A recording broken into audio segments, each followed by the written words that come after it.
Imagine you spend years, literally years, meticulously learning all the rules of chess. Right, like memorizing every single strategy and opening move. Exactly. And then you finally sit down for a real tournament, the clock starts, and your opponent just starts playing checkers. Oh man, that would be completely disorienting. I mean, all that theory just goes out the window. Right. And that is exactly what learning English feels like. You study the textbook, you learn, how are you? I'm fine. But then you talk to a native speaker and they just nod and say, sup. The rules completely change in the real world. Hey listeners, welcome to English Made Simple, where you learn real English for real-life conversations in a simple and natural way. And today we are doing a deep dive into American greetings using this incredibly illuminating source video from Speak Confident English. But we are not spending time on background theory today. We are jumping right into the practical stuff. So, phrase number 1, how's it going? And what's up? Or, as you just mentioned, the ultra-short version, sup. These are what you'd call your everyday, casual, verbal handshakes. Right, so what do these actually mean, and when are native speakers using them? Well, you use these with your neighbors, your gym buddies, or, coworkers you see in the hallway every single morning. It basically just means, I acknowledge you. So, practically speaking, if someone says, hey, what's up? You just say, not much, or nothing much. Exactly. And for how's it going? You just reply, good, or I'm good. Keep it simple. But wait, if we compare this to the textbook, how are you? Pronunciation is totally different, right? Entirely. A huge mistake learners make is enunciating too clearly. They say, how is it going? Which sounds a bit robotic. Yeah, native speakers just mash it all together. It becomes a blurry, how's it going? I feel like another common mistake is actually answering the question, honestly. Yeah. Like, if my car broke down and my dog is sick, I'm still just supposed to say, not much. Yes. Think of it like a high five. You wouldn't stop a physical high five in midair to complain about your car breaking down. You just complete the high five. That is such a great analogy. So the takeaway for phrase 1 is keep it blurry, keep it positive, and don't overthink it. It's just a verbal high five. Perfect. Let's move straight to phrase number 2. This is where we manipulate time. What are you up to versus what have you been up to? Oh, I love this distinction. So what's the difference in meaning here? It's all about the time frame. What are you up to is asking about right this exact second. Like a snapshot. So if I call you and ask, what are you up to? You'd say, I'm cooking dinner. Right. But if I ask, what have you been up to? That is a time-lapse video. It covers all the time since we last saw each other. So in that case, the example would be, I've been starting a new project, or I've been remodeling the house. Exactly. The grammar dictates your answer. You can't answer, what have you been up to with, I'm making a sandwich. It just socially misfires. Good to know. Are there any super casual versions of this we should watch out for? Oh, definitely. You'll hear how you been instead of how have you been. And my personal favorite, the grammatically horrifying house things. I mean, things is plural and is singular. It's totally wrong. It breaks every rule in the book, yeah. But native speakers use it constantly because it's just physically easier to say. Physical convenience wins. So the takeaway here, mash your answer to the time frame of the question, and don't panic if the grammar sounds broken in casual speech. Spot on. But what happens when things aren't casual? That brings us to phrase number 3, how are you holding up? Or how are you feeling?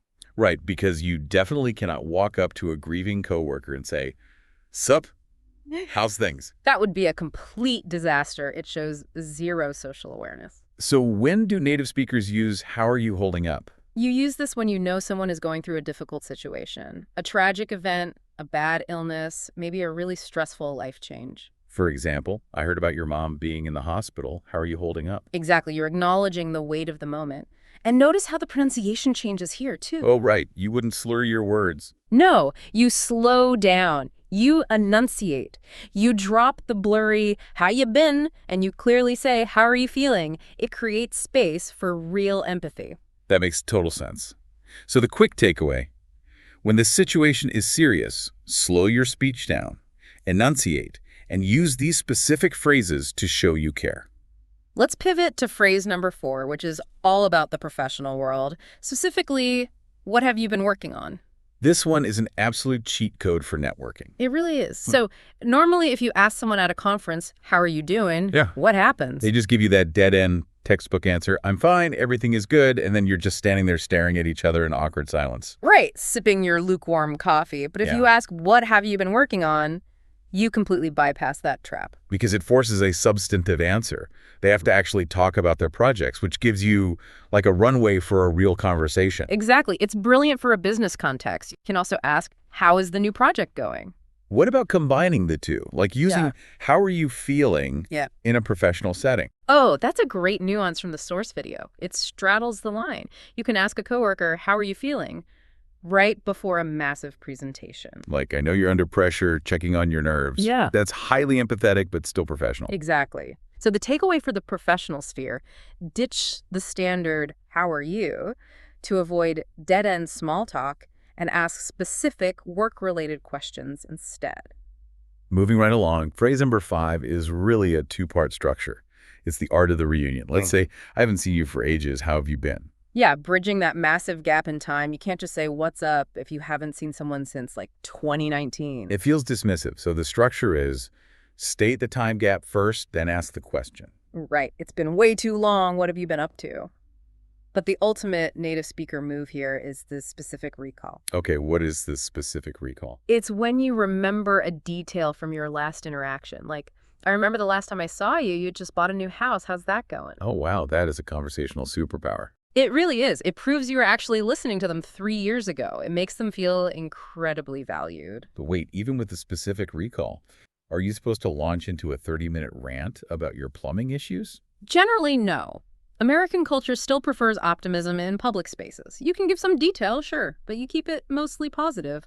Frictionless interactions. Okay, so the takeaway for reunions, acknowledge the missing time, bring up a specific memory if you can, but keep the vibe upbeat. Which brings us to the final phrase, number 6. And honestly, this is the secret code, the double ask. Yes, because if every phrase we've covered requires a brief positive answer, how do you actually get the messy truth about someone's life? You use the double ask. The phrase is, so how are you doing? Let's break this down because it's fascinating. The source material uses this example of two neighbors. One says, hey, how's it going? And the other replies, hey, good to see you. How's it going?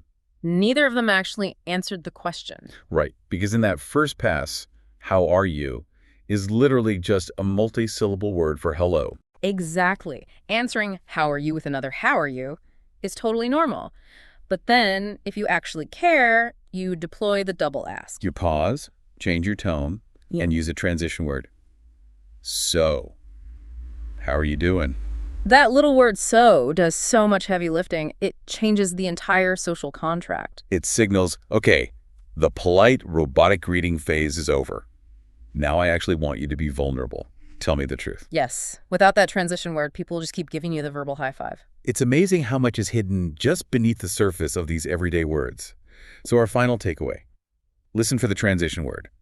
That is your green light to drop the facade and be real. It's the rhythm of the culture, not just the vocabulary. All right, let's wrap this up. We've covered a ton of ground fast. You learned that context dictates your greeting. The gym is different from the boardroom. You learned that grammar often breaks for the sake of pronunciation, so don't be afraid of how's things or how you been in casual settings. And you learned how to bypass awkward small talk with specific professional questions or specific memory recalls.